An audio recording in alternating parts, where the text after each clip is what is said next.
A bipartisan group of U.S. senators led by Dick Durbin is calling on U.S. President Barack Obama to send lethal aid to Ukraine so the country can better defend itself against a Russian-backed insurgency. In a letter, 15 Republicans and Democrats wrote, "Sanctions alone are unlikely to deter Russian President Vladimir Putin. As such, Ukraine needs an immediate infusion of effective defensive military equipment and financial aid to thwart Putin's naked aggression." Congress has already passed the Ukraine Freedom Support Act, which authorizes the U.S. to send weapons to Ukraine. But so far, the White House has not pulled the trigger.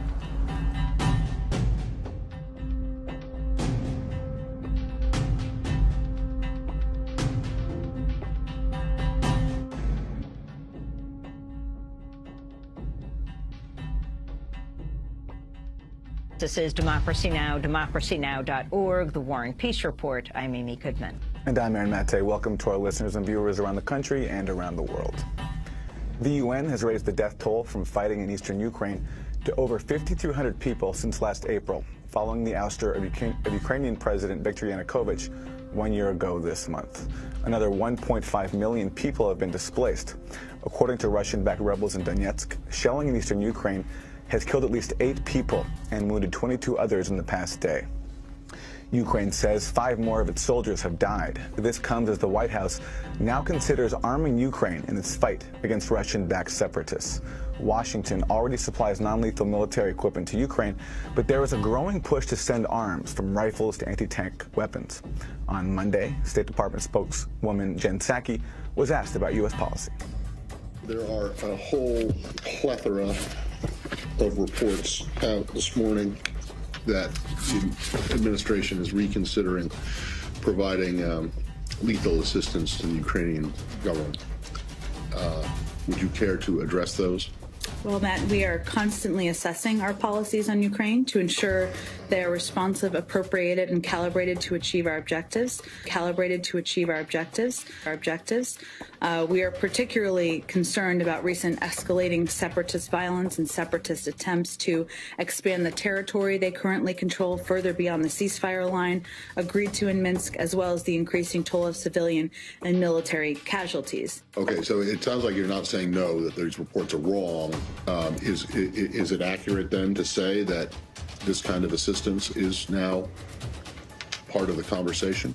Well, we haven't taken options on or off the table, Matt. It's an ongoing discussion. Obviously, we take into account events on the ground, but I don't have anything to lay out for you in terms of internal deliberations. Well, why would the president want to get into a proxy war with Russia?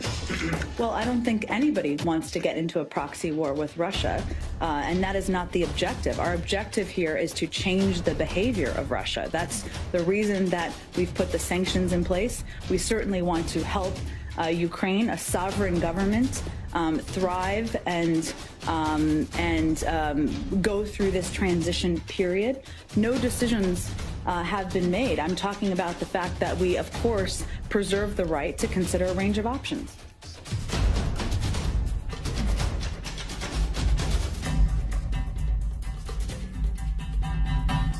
Thursday, Secretary of State John Kerry will travel to Kiev to meet with Ukrainian leaders. Last week, former Soviet leader Mikhail Gorbachev accused the West of dragging Russia into a new Cold War. He said, quote, "If we call a spade, America's pulled us into a new Cold War, trying to openly implement its general idea of triumphalism. Where will it take us all? The Cold War is already on. What's next? Unfortunately, I cannot say firmly that the Cold War will not lead to the hot one. I'm afraid that they might take the risk," he said. On Monday, German Chancellor Angela Merkel said the conflict cannot be solved militarily. Germany will not support Ukraine with weapons. I am firmly convinced that this conflict cannot be solved militarily, and therefore we insist that, on the one hand, we will impose sanctions if necessary. We have done that jointly in Europe, and on the other hand, we will use all diplomatic means to resolve this conflict through talks, or at least alleviate it. To talk more about the crisis in Ukraine, we're joined by Stephen Cohen, Professor Emeritus of Russian Studies and Politics at New York University and Princeton University. His most recent book, Soviet Fates and Lost Alternatives, From Stalinism to the New Cold War, is out in paperback. Welcome to Democracy Now!, Professor Cohen. What's happening in Ukraine? What's happening in Ukraine? Gorbachev had it right. We're in a new Cold War with Russia. The epicenter of the new Cold War is not in Berlin like the last one, but it's right on Russia's borders, so it's much more dangerous. You and I have talked about this since February, I think. What I foresaw in February has played out, I regret to say. A political dispute in Ukraine became a Ukrainian civil war. Russia backed one side, the United States and NATO the other.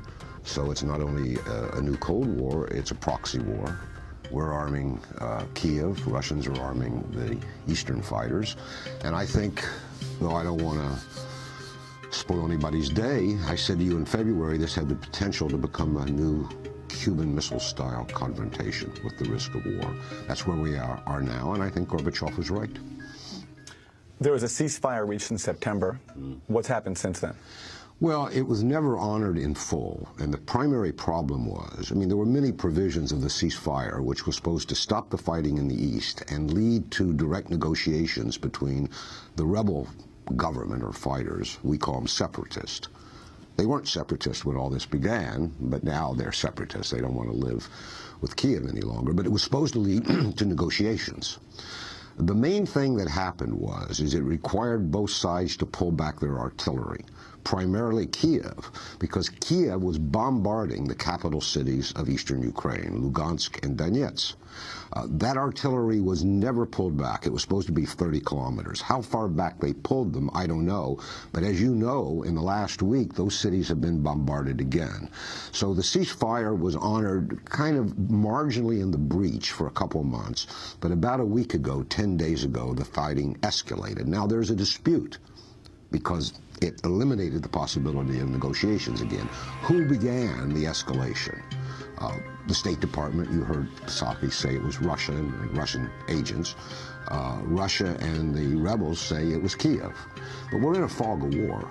That expression comes from World War I, I think, when there was so much misinformation, we didn't have email then, and it traveled more slowly, that the perception of what was going on was distorted, corrupted by news, and it led to war. The fog of war today derives from this, and it's worse because it moves so fast on social media news, is that you've got all this misinformation coming out of Kiev, out of Moscow, out of Washington, and for the three of us to sit here and say who threw the first punch 10 days ago is almost impossible. On Monday, three prominent U.S. think tanks, the Brookings Institution, the Atlantic Council, and the Chicago Council on Global Affairs, issued a joint report urging the United States to provide Ukraine $3 billion in military assistance over the next 3 years. Former Deputy Secretary of State Strobe Talbott co-wrote the report. He's now president of Brookings. In the context of what is happening in Ukraine today, the right way to characterize it is an act of war on the part of the Russian Federation. This means that there is going on in Ukraine today a literal invasion, it's not a proxy war.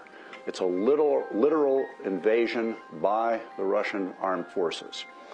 It's a literal occupation of large parts, well beyond Crimea, of eastern Ukraine, and it is a virtual annexation of a lot of territory other than just the Crimea. And in that respect, this is a major threat to the peace of Europe, to the peace of Eurasia, and therefore a threat to the interests of the United States, and I would say a threat to the chances of a peaceful 21st century. That's former Deputy Secretary of State Strobe Talbott, now president of Brookings. Your response? Well, he's much more than that. People need to drop their masks and say what their personal stake in this is. Strobe Talbott, whom I've known for years, was the architect of the American policy that led to this crisis. He was the Russia hand, as he called his memoir, under President Clinton, when the expansion of NATO toward Russia began. Understand what he said, and the rollout of this report has been coming. And if you look at the signatures, these are the leaders of the American War Party, the people who literally want a military showdown with Russia. Stop and think what that means.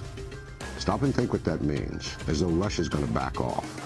But the people who signed this report, and they've been bringing it out for days, are saying that he literally just said this, the future of the 21st century is at stake in Ukraine. Stop and think what that means. Then he went on to say things that are fundamentally untrue, that Russia has invaded and annexed eastern Ukraine. I mean, when the State Department was asked a few weeks ago, can you confirm the presence of Russian troops in eastern Ukraine, the State Department, which misleads about this story all the time, said, no, we cannot. So this is what I'm talking about, the fog of war, where we're being told Russia's annexed eastern Ukraine, the stake of the world is the future of the world is at stake here. And basically, they're calling for war with Russia. We're going to continue this discussion in a minute.